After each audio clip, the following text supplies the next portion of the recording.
Doctor Bhimrao Ambedkar ने संविधान में लिखते हुए हमारे को 7 मौलिक अधिकार दिए और हमारे देश में बहकाने वाला भी पहुंच गया कि अब इसका कुछ बनने वाला नहीं है। के अंदर सेक्शन 18 ये कहता है अगर कोई किसान संतुष्ट नहीं है उसको कोर्ट में जाने का अधिकार है। हमने बैठे बुजुर्गों, नौजवान साथियों, माताओं बहनों, मैं भाषण सुनते हैं तो करने होगा 4 घंटे में। तो 2-1 बातें इसी से संबंधित कहना चाहूंगा।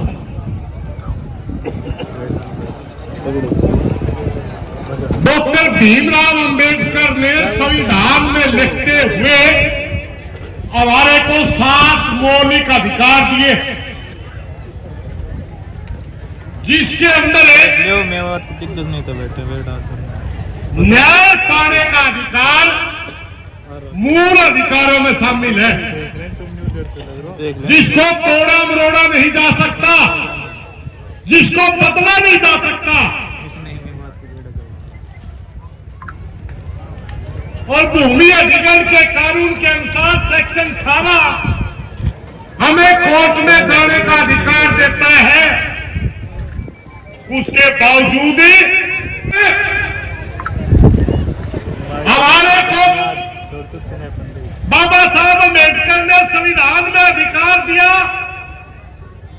भूमि अधिग्रहण के अंदर सेक्शन 18 ये कहता है अगर कोई किसान संतुष्ट नहीं है उसको कोर्ट में जाने का अधिकार है।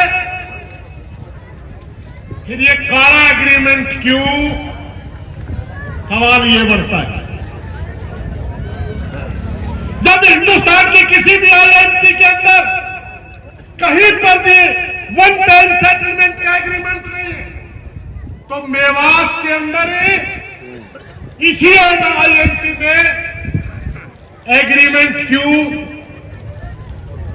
जब कहीं पर भी सरकार और किसान टेबल पर बैठते हैं, आमने सामने की बात होती है और एक समझौता होता है, उसके अंदर धोखा क्यों? हमें तो इन्हीं सवालों का जवाब चाहिए। साथियों, मैं एक आप लोगों को के बीच में एक बात और बताना चाहता हूं। बहुत से साथी इस भ्रम में कि बहुत लंबी लड़ाई हो चुकी है और हमारे देश में बहकाने वाला भी पहुंच गया कि अब इसका कुछ बनने वाला नहीं है। एक बात आपको बता दूं, जिस दिन आपका गल कटा था वही रास्ता आपके लिए जाएगा। आपकी आईएनटी कटी थी, एक आईएनटी फरीदाबाद के अंदर कटी थी, फरीदाबाद के आईएनटी के अंदर और रोज का मेव के आईएनटी के अंदर एक तरह का कानून लागू किया गया। 25 लाख वहां दिए गए थे, 25 लाख यहां दिए गए थे। जब दोनों जगह आंदोलन चला, वहां की आईएनटी को 46 लाख रुपए में समझौता हो गया, मगर उनके हाथ नहीं काटे गए, उनका न्याय पाने का अधिकार नहीं छीना गया, उनको कोर्ट में जाने का रास्ता खोजा गया। मगर तब आपका आंदोलन चला, आपको धोखा दे करके आपको 25 लाख रुपए एक्स्ट्रा की बात करके 71 लाख का सपना दिखा करके आपके ऊपर आपके हाथ काटे गए, न्याय पाने का अधिकार खोसा गया और एक एग्रीमेंट के ऊपर साइन करवाए गए। ये बहुत बड़ा धोखा था। मगर साथियों, जो बात कही गई थी उसमें सेक्शन 28 का साथ ये कहते हैं आपको जो 46 लाख रुपए मिले वो भी इसी सेक्शन के तहत मिले। उसको इक्विटी जस्टिस कहा जाता है, समानता के आधार पर न्याय कहा जाता है। अगर जनता के साथ कहीं भेदभाव हो रहा है, बराबर न्याय करने के लिए उस कानून का अधिकार का इस्तेमाल किया जाता है।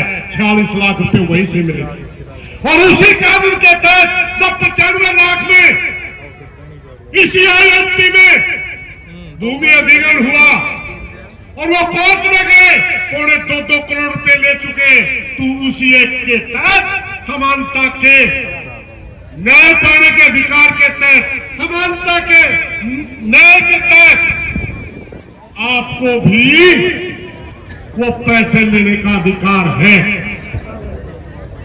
मुझे लगता है प्रशासनिक अधिकारी कोई आया है, भाई रास्ता छोड़ दो, थोड़ा सा बीच में आकर के बैठ जाएंगे। लगता है अधिकारी भी हमारी बेटी है। आने दो भाई, आने दो, आप आराम से बैठेंगे भाई, कोई भी साथी।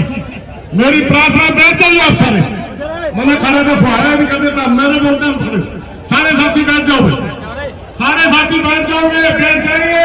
चलो मेरा भारी बेटी आएगी अंदर, बात करेगी किसान नेताओं के साथ। बैठो आप सारे, बैठो आप सारे। मैं 5 मिनट माइक बंद करता हूँ।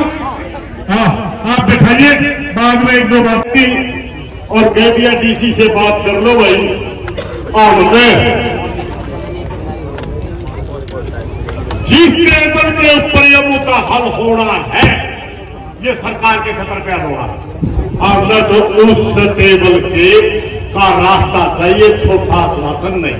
ठीक, इसके बारे में तो हम ज्यादा वो नहीं कहेंगे।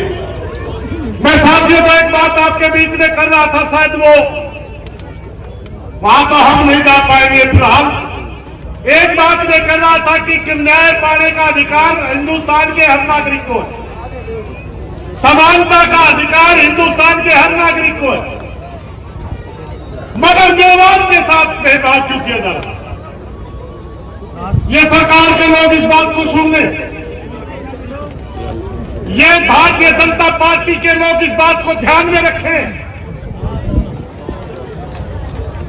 हम किसान हैं, हमारी जाति नहीं है, हमारा धर्म नहीं है, हम पेशे से किसान, हम खेती करते हैं। अगर मेरी कोई पहचान है, मेरा नाम भी किसान है, मेरी जाति भी किसान है, मेरा धर्म भी किसान है, और मैं हरियाणा प्रदेश का, इस भारत का एक किसान हूं। ये याद रखें।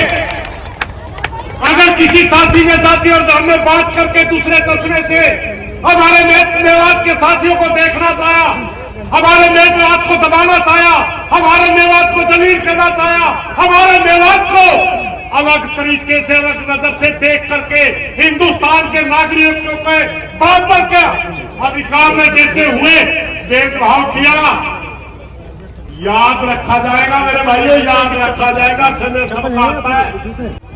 पंचायत में आराम से आप बैठे रहो, जीत हमेशा लड़ने वालों की होती है।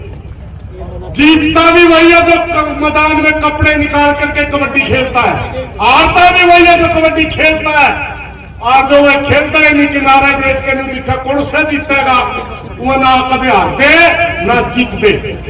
मेवात लड़ाई में है, मेवात कबड्डी में है। नंबर दे दखड़ खतरा में, अरे हम नंबर रखा जीता नहीं। धन्यवाद।